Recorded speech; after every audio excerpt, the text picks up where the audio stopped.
پارتیا کارکر کردستان چیه؟ کینه؟ ایرو نوبره من و مروفکی کرد داندن ساندن چه بی و ام گیشتن سروی نوی.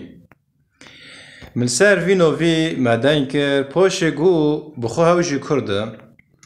گو جمنه کو حزب العمال الكردستاني و پارتیا کارکر کردستان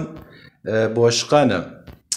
لتناجيشتي كو بعربي فيرود بيجن حزب عمال الكردستاني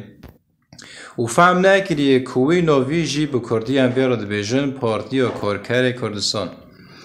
اره پاشه تاجيشتي فهم كره جو بعربي دبيجن حزب العمال الكردستاني ليه بكردي ام فيرود بيجن بارتيو كوركاري كردستان رابي مجرى شروع فاكر ديولي زمين دو چیه؟ مگو پارتی چیه؟ پارتی حزبه و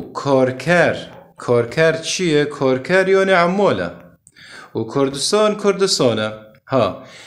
یعنی مگو جوی پارتی را دبیجن PKK یعنی دکه هنه پارتیه و که سلف کارکره و که دیه کردستانه یعنی بی پارتیا کار کره کردستان یعنی اف پارتی خدمتکاره کردستانه نه کارکرن هفنا کارکر یعنی عمالن یعنی کارکره وی ولاتینه کارکره وی آخینه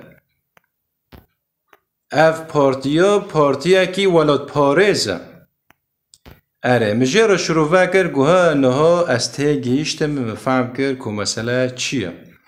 ایجار پارتیا کارکر کردستان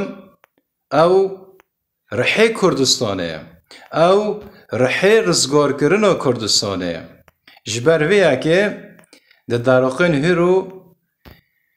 گری را تیرا در باز بند وی کو املیکلک روان بسکنن نوی کو هم کلا گلی خو بسکنن او جبو ما خونه درجنن او جبو ما شاردکن او کارکره وی ملتینه کارکره وی آخینه عماله وی ولاتینه عماله وی عردینه ایجار از اویدارم کجا واجی هاتبه زلال کرن و نوا پارتیا کارکر کردستان